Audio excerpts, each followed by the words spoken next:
Raj, you're very welcome to ScaleX Insider podcast. It's been a while coming, but I'm absolutely delighted and thrilled to have you on the show. Yes, really happy to be with you, Brendan, and to experience a little bit of Ireland through you. Yeah, indeed. You're very lucky today because we're actually experiencing the first dry day, I think, in about 31 days. July has been quite a washout, so we're lucky with a little bit of sunshine today. Heat wave that most of Europe was getting through last month. Yeah, we didn't get that, unfortunately. We've been chatting off air, Raj, and your work speaks loudly to our own, which is why I was so delighted to have you and host you on the show today. Our vision is to inspire, connect, and enable millions of ambitious leaders of small to medium-sized enterprises to scale with purpose. So I kick off the show with this question to all of our guests. What does scaling with purpose mean to you, Raj? Yeah, so I think scaling with purpose to me means that what you're doing is fundamentally beneficial for the world, right? It's not just serving your needs, but it is serving the world's needs. And whether that's a business or any other kind of work that you do, it's fundamentally good for the world and good for society and good for the future. And when you get to that place, then I think you almost have an obligation to grow, scale, because the world needs more of what you have. By growing, you're going to reduce suffering and bring more joy into the world. Now, not all growth happens that way. There are companies that grow in kind of a compulsive way, right? They keep setting targets for 10%, 15% growth and EBITDA and share price and all of that, and do whatever it takes. I don't care what you do what it takes to get those numbers. And then we end up creating a lot of suffering for people in order to pursue those so-called cherished outcomes. As the Buddha said, do not be attached to a cherished outcome. Focus on the right actions. The right actions will lead to the right outcomes, right? So growth is the outcome of doing something that's beneficial to the world, healthy growth, right? Which, as I said, then it puts on the leader almost an obligation to grow. You're not growing to feed your own ego or your own insatiable desire for more, more power, more money, more influence, but you're doing it from a place of service, and you want to do as much of that because that's the deepest source of satisfaction for human beings. The best lesson for this came to me from Bob Chapman. I wrote a book called Everybody Matters. And, Bob has more money than he will ever need. He's got 6 beautiful homes and 2 private jets, and he's got 26 children and grandchildren. And yet he's working sometimes 15, 18 hours a week, 6 days, a day, 15 hours a day, 6 days a week, and traveling all over the world. He's acquired 126 companies, and he's turned them all around by putting people at the center, right? And caring for them as precious human beings. And that's the secret of his success and why all these struggling and dying manufacturing businesses are all thriving now. So I asked him, Bob, how are you doing a few years ago? And he said, we're looking at another 10 to 12 acquisitions this year. So I'm off to Europe tomorrow morning. I said, Bob, why are you doing this? You've got all the money and you've got all, you could be enjoying your family and just relaxing and golfing, right? And he said, Raj, I don't know how much time I have left. And on my deathbed, I will not be proud of the money we made or the machines we built. I will be proud of the lives we touched. And before I die, I want to touch as many lives as I can. And I said, Bob, you're not growing a business, you're spreading a healing ministry. When Barry Wehmiller grows, life gets brighter for people. People have a future.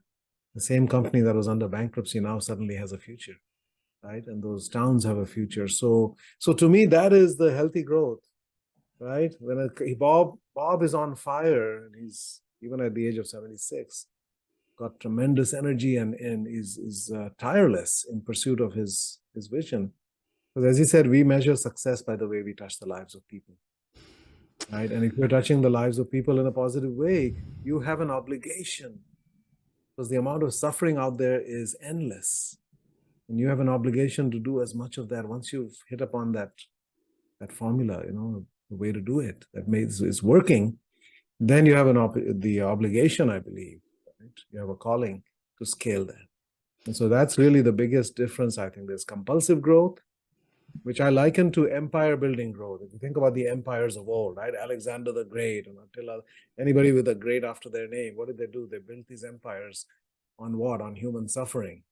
right? War after war after war, and hundreds of thousands and millions of people dying to build that empire, to feed that ego, right? And ultimately, the whole thing falls apart, and all you've got as a legacy is a legacy of suffering.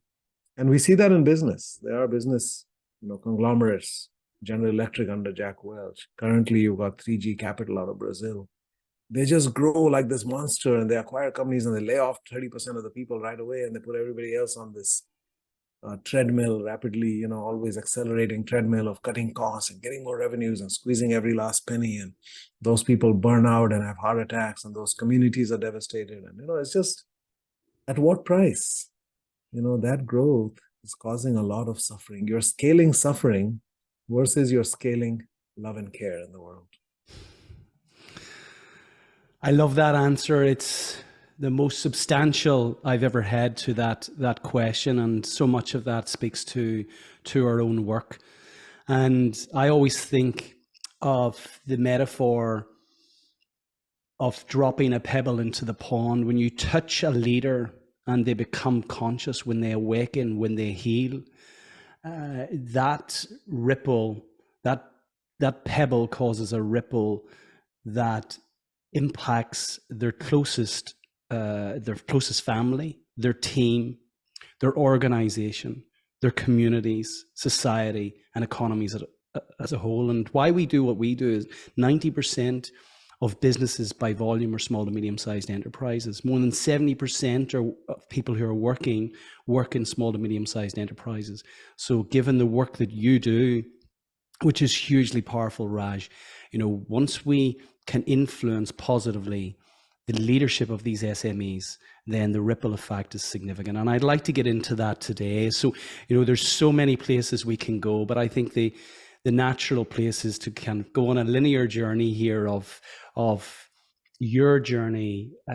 You've authored incredibly, your latest book is your 15th book, Awaken, but I'd like to go right back to the start, to your very first book, Firms of Endearment, and step through the work that I'm most familiar with is certainly the healing organization, but step through from Firms of Endearment to conscious capitalism to the healing organization. A lot of these terms will be new to our listeners, so I really want to use this podcast to get super practical with people as well. You mentioned Bob Chapman. This isn't about leaders running a social enterprise. They may do, and some of the listeners will be running social enterprises, but what we want to also disclose here is the fact that those organizations who are driven by leaders who have healed themselves are actually hugely profitable. So if you can share with our listeners the start of your journey. You've dedicated your career. You mentioned at the outset you're 65 years of age, Raj. You've selflessly devoted yourself to this work. Can you share with our listeners how this journey began at the outset? Sure. So, I became a business professor in 1985. I went to Columbia for my PhD before that, and somewhat accidentally, I would say. I was in India getting my MBA, and I didn't even know that there's such a thing called a PhD in business. And one day I came down for breakfast, and a group of 8 of my friends were dressed up in our graduate dorm there in Mumbai and going somewhere. And I said, "Where are you going?" They said, "We're going to the US Information Agency to get GMAT applications. That's the graduate management admission test." And I said, "Why do you need that? We're already doing our MBA." They said, "No, we want to apply for a PhD in business." And I said, "Oh, I didn't know you could do that. So give me 5 minutes, I'll change and I'll come with you." Right. So that's ironically, I was the only person from that group of 8 who ended up coming to the US to get a PhD in business. Right. So somehow my fate or synchronicity or serendipity or whatever you want to call it, had I come down 5 minutes later for breakfast that day, I may not be sitting here, probably would not be. But then I ended up in New York getting a PhD in business, but because it happened somewhat accidentally, right? I didn't have this dream to grow up and become a marketing professor. I mean, I don't know very many kids who do, right? But that's where I ended up, right? And why marketing? Because I didn't like finance. And that was kind of the other big choice, right? Alternative. But because I hadn't drunk the Kool-Aid, as we say, right? Because I was somewhat an outsider in terms of coming into that field, I looked at it with, I would say, more objective eyes and somewhat skeptical eyes. And I could see both sides of that, where it works and where it doesn't work. What it's doing that's good, which defined as making more money in business. which I also question, but also all of the negative consequences, right? When we do so much aggressive marketing in the US. I did a study years later called The Image of Marketing, and I interviewed 2,000 people and found 88% of people have a negative view of marketing. Even the customers, even people in companies, they say, oh, if it's marketing, that means it's not real, right? But also that we were spending $1 trillion on marketing in the US in 2004, $1,000 billion. Now, the GDP of India, where I come from, was in that year $700 billion. So think about that. 1 billion people were managing to live on less than what the US was spending on ads and coupons and junk, right? 99% of those ads are never noticed, 95% of those coupons are never redeemed, and 98% of the mail that comes into your mailbox goes straight into the trash, unopened. What a waste, right? And so my work for the first 15, 20 years was looking at what's wrong and how we do things. I did a lot of work on marketing productivity, efficiency, effectiveness, and ethics, right? And the answer was quite dismal in all of those cases. I said, we're spending $1 trillion. What are we getting for customers, for companies, and for society? And the answer turned out to be not much, or actually having negative impacts. We have an obesity problem. We have diabetes. We've got depression. We've got, young women's, we're using young women's bodies to sell products. And that's leading to depression and eating disorders and, body dysmorphia. We're doing all of these things to make money, and they have consequences. We're aggressively marketing to little children, getting them hooked on sugary, junky cereals and all kinds of things, right? So we are not serving the well-being of people and of society. So we're having a negative impact on customers, negative impact on society, and companies are not getting good returns. So I said something is wrong. So I did a book called Does Marketing Need Reform? Right? And the answer was resoundingly yes. Something is fundamentally broken. We're spending more and more every year on marketing in the US, and customer loyalty has plummeted, and customer satisfaction has plateaued, and customer trust has fallen even more drastically. So just on that, Raj, then for our listeners in terms of what they can practically do to be heard amongst all of that noise, because logic would dictate if somebody's spending, £1,000 on marketing, you've got to spend £1,500 to get heard over and above what they're doing. Yeah. What did you find practically worked for businesses? Because what we want to ensure is that those companies who are scaling with purpose, who are truly led by those non-egoic leaders who are serving people and planet, how do they get heard? What did your work unearth? Yeah, so I think it's, first of all, you have to have a good story to tell. You have to have a positive message, right? So we're not selling junk food, or we're not selling things that are bad for people and so forth, right? So fundamentally, when you've got something that is good, then yes, there is a need for marketing to get awareness out there, right? To get trial. And then ultimately, if your product is the right product for the right customer, right, in the right time, then it's going to take on a momentum of its own, right? It's going to get that positive flywheel going, right? Word of mouth is the most powerful marketing there is. So there's a role for marketing, and there's also what we call conscious marketing, which is rooted in improving the quality of life of our customers. It's not rooted in maximizing market share and maximizing sales. But when we're focused on the customer's well-being, that's our primary role as marketers, right? Then, in fact, the sales will follow if the product is right. I wrote another book actually later called The 4 A's of Marketing, which was my attempt to kind of, make marketing a positive force, right? A value-adding force, not a value-consuming force. Because right now, as I said, now we're at $1.4 trillion. A lot of that money is just, wasted or leading to negative outcomes. So it says we have to focus in marketing on creating the 4 A's. I don't know if you went to business school, but you get taught the 4 P's of marketing, right? Price, product, place, promotion. We said, that's fine. Those are decisions you take inside the company. In those 4 areas, you need to have the right product, right price. But what does that mean? You have to look at it from the customer perspective. And the 4 A's are acceptability, right? That your offering has to meet and exceed the customer needs and wants and desires, right? In that area. So is it acceptable? Is it functionally and psychologically acceptable? There's affordability, right? You have to create more value than the price you're charging. And there's psychological affordability, which is, the value exceeds the price. And then there's the economic affordability, right? Can the customer actually, do they have the resources to pay for that? There's accessibility, right, which is convenience and availability. Can the customer get the product at the right time in the right place without too much effort? And there's awareness, right? Do people know about what your product is about? Is there product knowledge, and is there brand awareness, right? So if you focus on creating those 4 A's, doing what it takes, because you have to have all 4, right? If you have 3 but not the other one, then you'll have 0 sales, right? So And just before we move on, because this is really important for our listeners, and I want to make it super practical. Let's assume they have the first 3. Yeah. How do they create awareness effectively so that actually they can be heard over and above all of the other large companies out there who are throwing hundreds of thousands of dollars at this? Yeah, so of course it has to be very focused, it has to be very targeted, right? And you also, if you really have something interesting to offer, then you can also get earned media, not paid media, right? So media coverage, newspapers, magazines, etc., write about products all the time, right? Products that are interesting and different and innovative and doing something unique. So you have to kind of earn that awareness out there, right, through the uniqueness and the impact that your product has.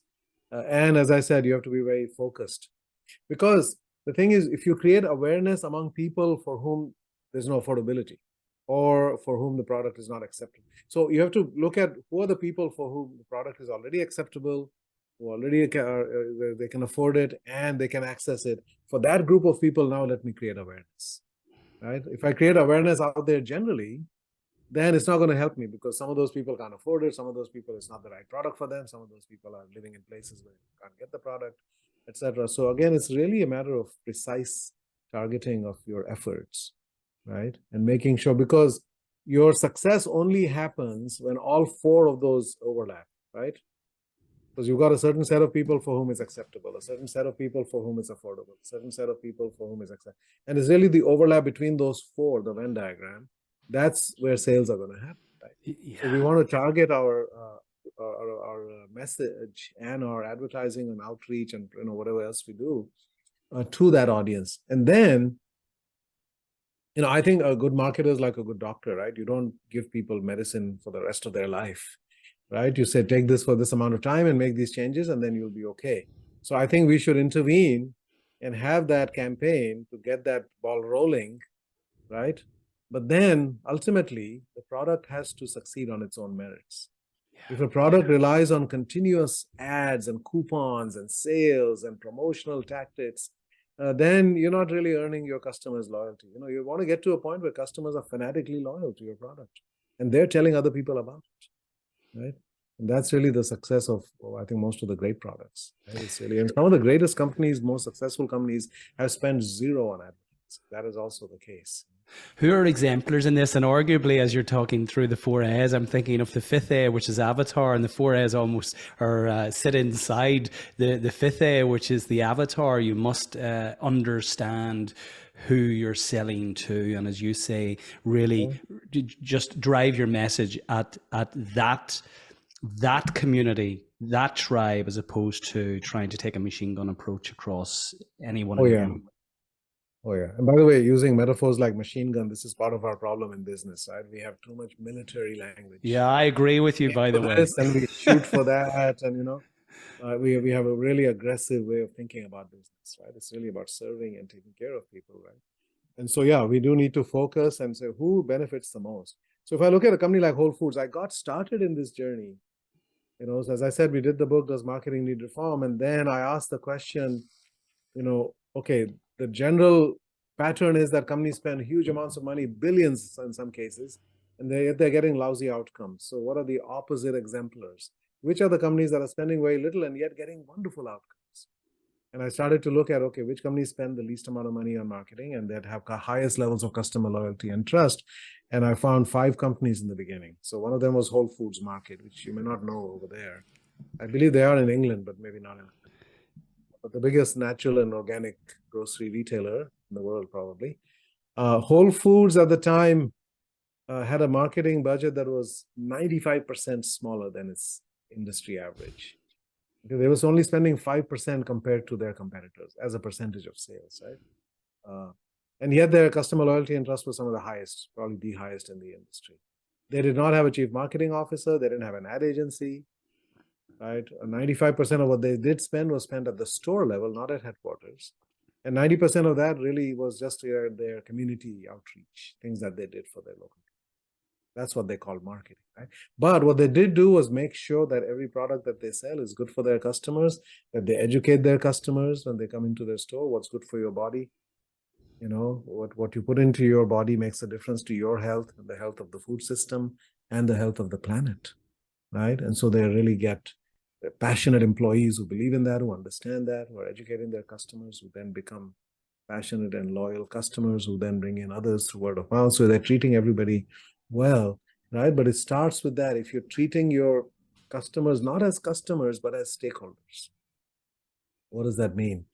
You don't just see them as somebody with a wallet and some money in it that you need to separate them from. You see them as somebody who has needs, right? And whose needs we can meet, and they can help us meet our needs, right? So that's a stakeholder, an employee likewise. So if you start, if I start to look at what emerged out of that research, the book started as In Search of Marketing Excellence, right? And then I found that it's not only the customers who love these companies, employees love them too. They're fanatically loyal employees, right? They have a employee turnover that is a tiny fraction of what their competitors' employee turnover is, right? Like Costco annual turnover is 7%, Walmart is 70%. Walmart had to hire 2 billion people to replace those who voluntarily leave every year. Costco people join and never leave, right? So customers love them, employees love them, communities embrace them and welcome them. Like Whole Foods gets letters every week, and Trader Joe's, another company here. Hundreds of letters a week come from their customers asking, please tell us your growth plans for the next few years. Where are you going to be opening new stores? Because we're thinking of moving, but we're not going to move to a city that does not have a Whole Foods. Wow. Okay, or does not have a Trader Joe's, does not have a Wegmans or a Patagonia, whatever these companies might be. Communities embrace them. And by the way, the opposite side of that, when we were writing that book, there were about 300 communities in the US which had passed laws designed to keep Walmart out. Okay, Walmart is the big retailer here in the US. Yeah. They specifically targeted Walmart as the kind of company they did not want in their. Why? Because Walmart comes in and they pay people very little and they destroy all the small businesses, the mom and pop operations are gone. And there's no other jobs other than Walmart, and the downtown gets decimated, and everybody goes driving to that big mega superstore, and they pay minimum wage at best, and for most people, and no benefits and so forth. Life becomes much harder. So again, we found that these companies were loved by customers, employees, suppliers, communities. They treated their suppliers with respect and care, right? So we found that they were stakeholder oriented, not just shareholder oriented. And then next thing we found was they had a sense of purpose. Whole Foods exist because they passionately believe that what you put into your body makes a difference to your health and the health of the food system and the health of the planet. So they're about educating people to nourish your body and the planet through food, right? How we produce it and how we consume it. All these companies, Google has a great purpose, right? All of them have a very clear identified purpose that really means something. And then we also found that their leaders were different.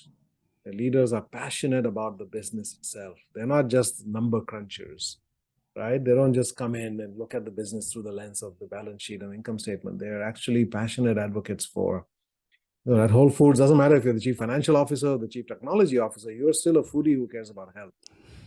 Okay? That's why you work there. Patagonia, you have to be an outdoor enthusiast. Doesn't matter what your function is, right? Because then your work becomes an extension of who you are.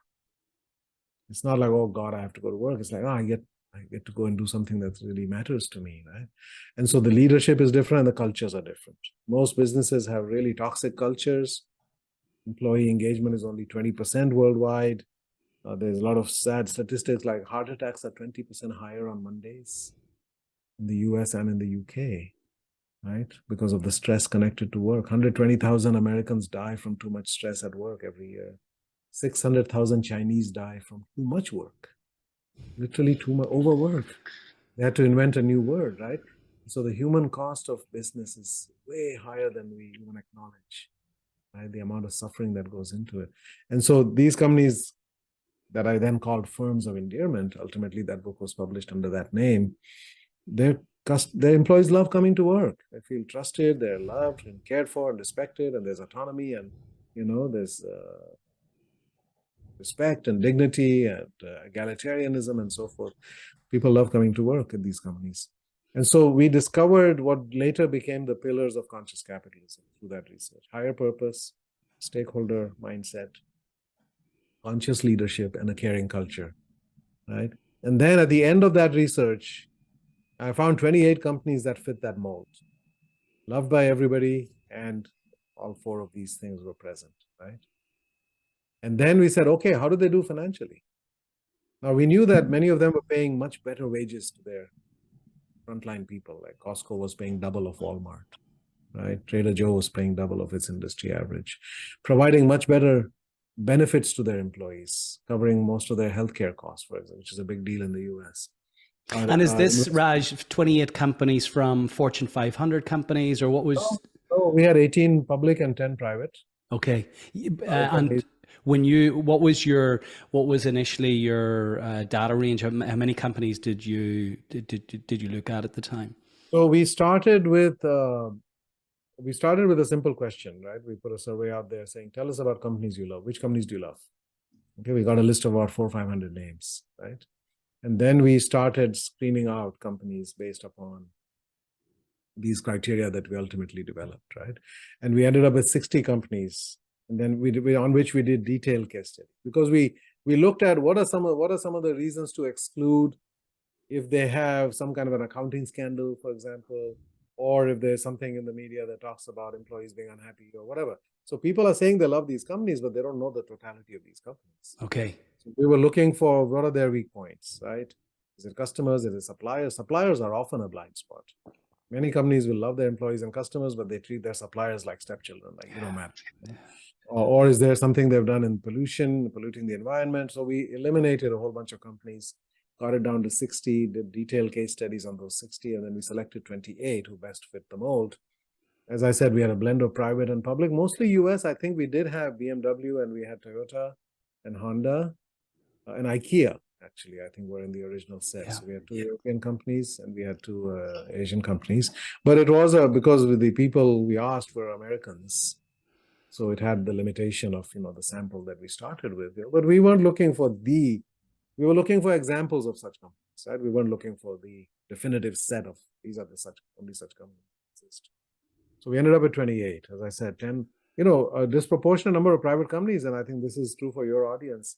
Private companies are more able to do this with less barriers and resistance, because public companies have that whole, pressure quarterly from earnings pressure, and the analysts and so forth. Now, what we also wanted to make sure and point out is it is possible to be a conscious company and be a firm of endearment. I mean, to be a public company and be a conscious firm of endearment.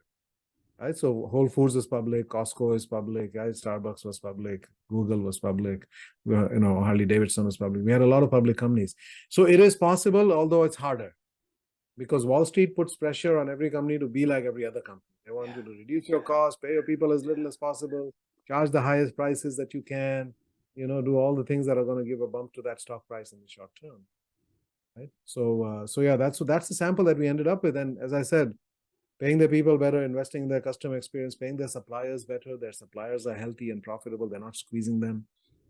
They are investing in their communities. They're investing in the environment, right? And they're even paying taxes at a higher rate. We found that the average tax rate was 28% for these companies, which is very high. I'm sorry, 34% for these 28 companies, which is much higher than the average company out there. Most companies try to evade as many taxes as possible. So we said maybe investors get less at the end of the day, because investors get paid last, right? When you're paying your people more and you're investing in the customers and you're investing in spending in all these areas, maybe there's less money because these companies are not trying to maximize profit. Nowhere in their annual reports or their CEO statements will you ever see that phrase, maximize shareholder returns. Right? They're trying to live into their purpose and take care of all of their stakeholders, including their shareholders, but not putting shareholders on a pedestal and saying everybody else is a means to that end. What we actually found was that these companies had outperformed the market by 9-1 over 10 years. Oh, my words. The public companies, the 18 public, we didn't have financial data on the private companies, but the 18 public companies had outperformed. I think their collective, if you had a portfolio of those companies over 10 years, you would have had 1,025% returns. Whereas the market, the S&P 500, as it's called in the US, was only up 125% in those 10 years, right? So this became an even more compelling story now, because it said, wow, there's no trade-off here between making money and having a positive impact on people's well-being. In fact, the two are correlated. Normally, you would say in order to make money, you got to reduce your employee costs, you got to reduce your supplier costs, try to burden, externalize costs onto society where you can. Not true. Well, this is often the view, and this is what sometimes is levied at me in terms of, I appreciate that your purpose is to inspire, connect, and enable SMEs to scale with purpose. But the belief is that to do so, you're going to sacrifice profitability. And for SMEs, there's always that kind of weekly, monthly, quarterly hustle to win customers, to bring money in, to pay your employees. What we're saying here is actually the contrarian view is the case, or the contrarian result is actually the case. What I'm hearing is having a strong sense of purpose, a purpose that is rooted in serving your people, and people at the, to cover all stakeholders, your customers, your employees, your suppliers, that have also a huge amount of respect for the planet, in that they will, and we see this in Patagonia's case, they'll not use certain dyes that are considered pollutants. They only use organic cottons. So these companies, these leaders who are passionate, we'll continue on the P theme, who are passionate, have a strong purpose, focused on people, ultimately are more profitable. Yes, absolutely. That is the case. Now, in the short term, as you're scaling and growing, you may in fact focus on that growth. It's the right kind of growth, right? You're growing in the right way, and your profits may be lower because you're investing. You're investing more, right, in the future. And so that's okay. I think a lot of conscious companies, even Amazon, was not profitable for a very long time, and they didn't want to be profitable. So we need to invest every penny back into the business, right? But once you have the right formula that really does create value for all stakeholders, that's important. I think Amazon's blind spot was employees. They used employees as a cost to be minimized to some degree. I don't think that is right. You have to have people paid well so they can look after their families and have a decent life. So that should be a non-negotiable. What advice would you give to our SME listeners, Raj, who are bootstrapping their growth journey, their scaling journey at the moment? What practically would you recommend to them to get a foot on this ladder, where ultimately over the next decade they're going to be realizing 1,000% returns on their investment? What practically would you recommend? Well, they have to start on this journey, and typically you start with why, you start with the purpose. If you haven't done that already, it's never too late. You may have started the business with various motivations, but ultimately you have to connect to something deeper that gives people a reason to get excited about coming to work, right? So you have to then step back and say, okay, what is our purpose? Let's talk about why we're here. Why do we exist, and why do we need to exist? Why would the world be a poorer place without us, right?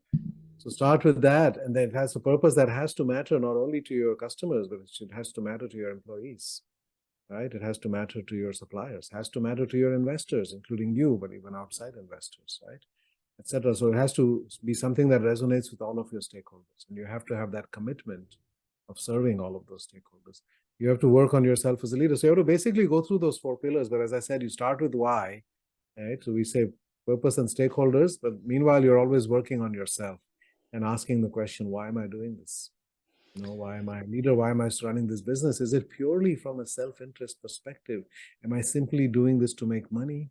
Well, in that case, you will not have a very impactful business. You will not have a business that will really endure. Money is necessary. That's not the purpose, right? And so you have to see the business as a vehicle for expressing yourself, right? I think there's a default human purpose. So think about the leader's purpose being manifested in the business's purpose. The default human purpose is to grow and to give, okay, to become who you are meant to be, right? Scaling in a way is built into that default human purpose because we are born these helpless creatures, but there's no upper limit on what a human being can become, right? But each of us has that unique trajectory of what that means, what kind of growth, in what dimension are you going to grow, which dimensions? And then from that place, what kind of an impact can we have in the world? Giving, grow and to give, right? Because that is the source of fulfillment and satisfaction for human beings, to live a life of meaning and purpose, right? So you have to look at your own motivations, and you can then view the business as a way to scale those things, right? So this is what I'm here to do, and this company is going to help me achieve that at scale. Let's again get super practical in this, because I completely agree with you. I'm 48 years of age. You mentioned you're 65, and certainly something happened in my 40s where purpose and meaning became much more profound for me than it was in my 20s and 30s. Certainly in your 20s, it's about striving to develop a career, get a foothold in a career. In my 30s, it was all about scaling the business, and we scaled the business that I was CEO of for almost 13 years. We scaled that globally from 15 people to 700 across the globe with offices in 6 continents. And that's certainly satisfied my desire for growth. I was addicted to growth. I loved every aspect of it. I loved the fact that we were out there trying to bring our wonderful product and service to the world, but I loved the growth aspect. Scaling didn't come into our business lexicon until about 7, 8, 9 years ago. In my 40s, though, it was a case of understanding why we were doing what we were doing and exploring that at a deeper level. What would you say to our younger listeners, those who are starting on this journey in their 20s and 30s, practically, when you say you must work on yourself? Because for a lot of people, this can seem abstract. What are the guys saying here when they say work on yourself? What does that mean? So what would you say to our listeners who are questioning what that actually is? Well, first of all, your pattern was a very typical pattern in the past, right? Which is that you work under the traditional way of thinking about life and work and business and success in your 20s and 30s. And then you hit midlife. 38 to 42 is a real transition point for many in my generation and in yours. And the midlife crisis that we talk about is a real thing. Right? We joke about it and we say, oh, suddenly somebody, buys a convertible and starts to act much younger than they are. And they're like, no, the midlife crisis is a real thing. In the developmental psychology literature, it's a crisis of meaning and purpose. And it is really starting to ask those deeper questions. What is it really about? Because before that, you've been sold a story of success, right? What does it mean? It means, scale, it means money, it means a big house, it means, this car, it means all of the symbols of success, right? And for many people, they have achieved those by the age of 40, 42, and yet they feel hollow and empty. They feel unfulfilled. It's like that. Is that it? Is that the rest of life?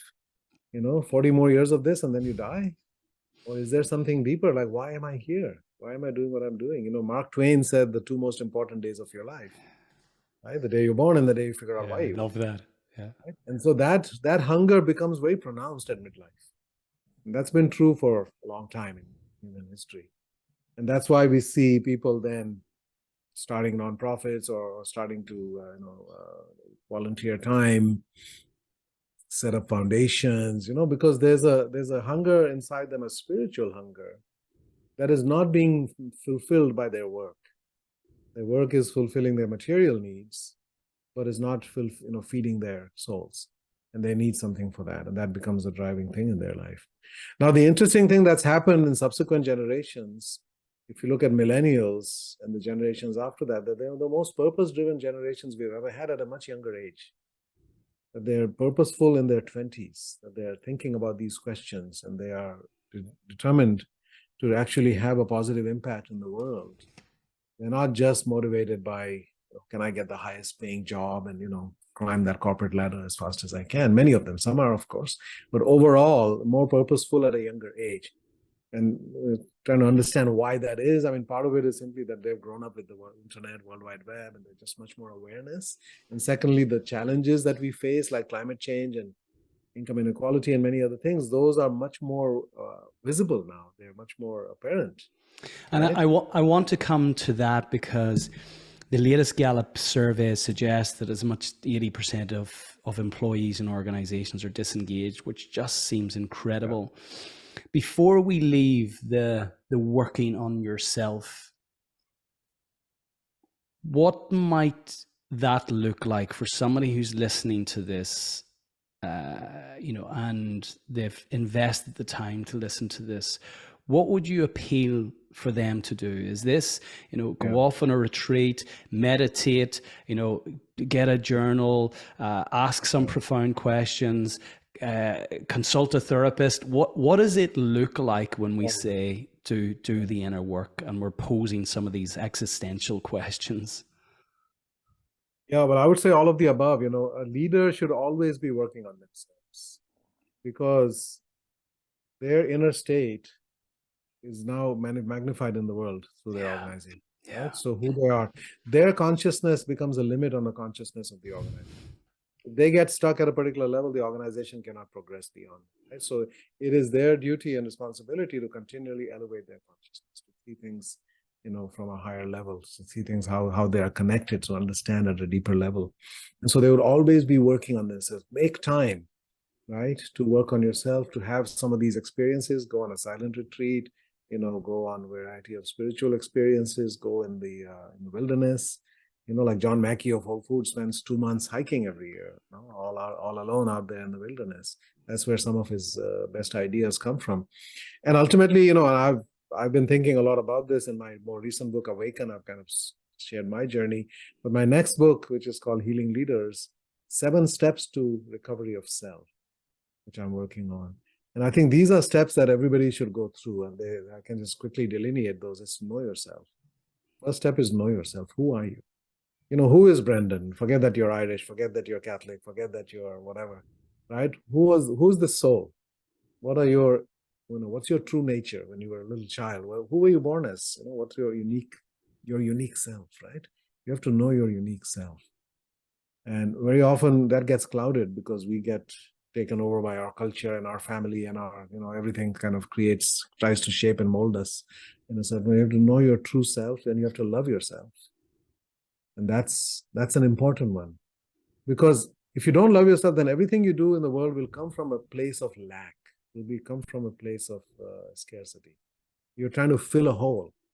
If you don't love yourself, right, then you don't feel you're worthy of other people's love. Right? Then you always have to do more to be worthy of love, which means you have to achieve more and get more and be more. And there's a wonderful movie called All the Money in the World. It's about J. Paul Getty in the 1970s, the richest man in the world, literally the richest man in the world, and perhaps the most miserable man in the world. Right? And why did he strive to make so much money? Because he was trying to fill a hole, which really came from his father. His father thought he would never amount to anything.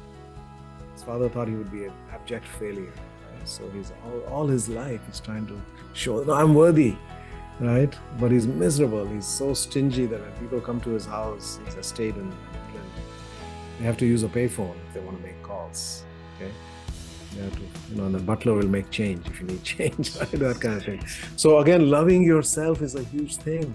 80 to 90% of people don't really love themselves. And therefore, if you look at all of the suffering in the world and the tyrants and the dictators, they all come from people who have a wounded inner child, who don't have this deep wound, right? And as I say, men are at war with each other because men are at war with themselves. So you have to find a way to love yourself. That's part of your healing.